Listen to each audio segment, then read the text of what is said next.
For decades, the auto industry sold features that sounded absolutely genius. Record players and dashboards, gasoline burning inside passenger compartments, and wipers that quit the moment you needed them most. These were not jokes. They were real innovations millions of drivers relied on every day. Every single one failed so completely it vanished from modern cars. Some were merely ridiculous. But number 7, that one was genuinely dangerous. For most of the 20th century, drivers learned a peculiar dance with their left foot, tapping a lonely little button tucked into the floor beside the clutch. This was the floor-mounted headlight dimmer switch, a staple in American cars from the 1920s right up through the early 1980s. On paper, it was a clever solution. Keep both hands on the wheel, nudge the high beams with your foot. In practice, the design had a fatal flaw. The switch lived in a world of wet shoes, muddy boots, and winter road salt. Its copper contacts oxidized, especially in humid climates, until one night you would tap for high beams and get nothing but darkness.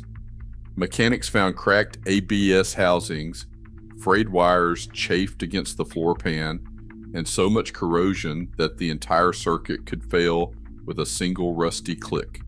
By the time the column-mounted stalk arrived, drivers had developed a phantom reflex. Old-timers still tapped the floor for lights that moved to the steering wheel decades ago. Meanwhile, the quest for cool comfort led to an equally misguided invention, the Swamp Cooler. These metal boxes hung from the passenger window, filled with water-soaked pads meant to chill the incoming air. The principle was basic physics.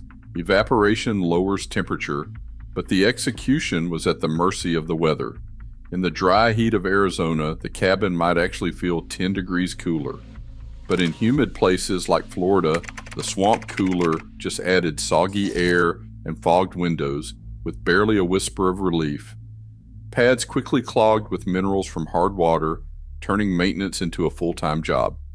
Owners complained about constant wind noise, water drips, and the unit's tendency to do absolutely nothing on a sticky summer day. Once real air conditioning became affordable, the Swamp Cooler faded into obscurity, remembered mostly for its stubborn refusal to beat Mother Nature. Manual choke levers once ruled the dashboard, giving drivers a direct hand in coaxing a cold engine to life. Every winter morning started with a ritual: pull the skinny knob, crank the key, and pray the engine caught before the battery gave up. The choke restricted the carburetor's air intake, dumping extra fuel into the mix, which was great for cold starts, but a disaster if left out too long. Mechanics still laugh about the parade of cars limping in with black smoke billowing from the tailpipe, spark plugs fouled so badly they looked dipped in tar. Service manuals from the 1950s spelled it out. Run the engine rich even a minute too long, and carbon deposits would coat every surface from the intake valve to the exhaust pipe. Plug fouling became so common that some gas stations kept a tray of new plugs by the cash register. A restoration mechanic demonstrates the classic failure. Choke out, engine stumbles, then the idle surges as raw fuel floods the cylinders. Within seconds, the engine coughs, exhaust turns sooty, and the smell of unburned gas fills the air. The mechanic pulls a spark plug, already blackened and wet. This was not just a quirk. It was a design that turned every driver into a carburetor technician. The price of getting it wrong was wasted fuel and a trip to the shop. By the 1970s, automatic chokes and electronic fuel injection made the lever obsolete. The days of feathering the choke and nursing a sputtering engine into life faded fast.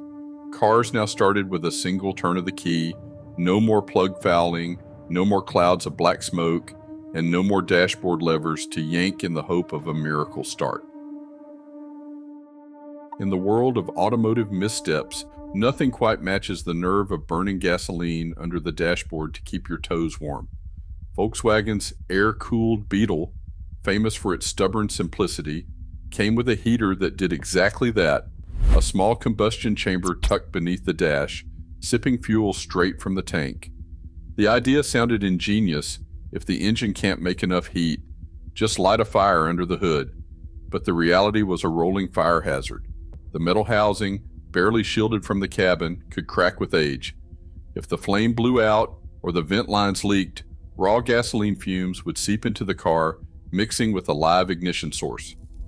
By the mid-1970s, the U.S. National Highway Traffic Safety Administration issued Technical Bulletin 7501, warning that nearly 23,000 thermocab heaters carried a 1 in 500 risk of flameout, with cases of cabin fires and carbon monoxide poisoning stacking up. A 1979 amendment to Federal Motor Vehicle Safety Standard 302 made it official. Gasoline heaters were out, replaced by exhaust heat exchangers that used engine warmth without the open flame. In the words of one automotive historian, it was the only time a factory option doubled as both a comfort feature and a reason to keep a fire extinguisher in the glove box. Nothing screamed space age quite like the push-button transmission. Chrysler's Torque Flight system, launched in 1956, swapped the trusty gear lever for a row of illuminated buttons right on the dash. Park, reverse, drive, all at your fingertips. It looked like something out of a Buck Rogers comic, but the reality was more slapstick than science fiction. Drivers jabbed the wrong button in a panic, sending cars lurching forward when they meant to back up. Solenoids inside the dash wore out fast, especially in city traffic, leaving owners stranded in neutral or stuck in park at the worst possible moment. By the early 1960s, mechanics were already groaning about burnout coils and misaligned linkages. An archival ad promised, "Just push for action," but the only action most people got was a tow truck. Then came the curb feeler, a chrome-plated wire sprouting from the wheel well designed to warn drivers before they scraped their white walls. In theory, it was a clever fix for clumsy parking. In practice, it turned every trip into a percussion concert. The metal wand scraped and pinged against every curb, every puddle, every stray bit of gravel. Owners joked that you could hear a 1956 Buick coming a block away by the sound alone. The feelers bent, rusted, or snapped off after a few months, and by the mid-1970s, as mirrors got bigger and cars shrank, the curb feeler became a punchline. Just another accessory tossed in the junk drawer of automotive history. Vacuum-powered windshield wipers were the ultimate backfire of clever engineering. On paper, they promised a maintenance-free sweep, powered by nothing but the engine's own suction. In reality, they delivered a masterclass in self-sabotage. Hit the gas to pass a truck in the rain, and the wipers would slow to a crawl or stop completely right when you needed them most. The harder you floored it, the weaker the wipers became because engine vacuum dropped. Drivers learned to feather the throttle just to keep the glass clear, turning every storm into a nerve-wracking game of chicken with physics. A restoration mechanic sets up a vacuum gauge, hooks it to an old Plymouth's wiper motor, and floors the accelerator. The needle plummets, the wipers freeze mid-swipe, and the windshield turns into a blurry mess. Even with a perfect diaphragm, leaks in the brittle rubber lines or cracked fittings meant the system would lose torque and stall at the worst possible moment. Owners tried patching hoses or swapping motors, but every fix was temporary. By the late 1960s, electric wiper motors took over, finally giving drivers a clear view no matter how hard they stomped the gas. The vacuum wiper's legacy? A feature that literally wiped itself out every time you needed it most. Mounting the rearview mirror on the dashboard seemed logical until drivers realized it blocked more of the road than it revealed. Early studies by the Society of Automotive Engineers in the 1930s measured the average driver's eye height and found the dash-mounted mirror set a full 12 degrees below the ideal sightline, cutting into forward visibility by nearly a fifth. It did not help that every hard break or pothole sent the mirror wobbling, sometimes shifting just enough to block the view at the worst moment. Ergonomics won out. By the late 1940s, most manufacturers moved the mirror overhead, anchoring it to the windshield frame.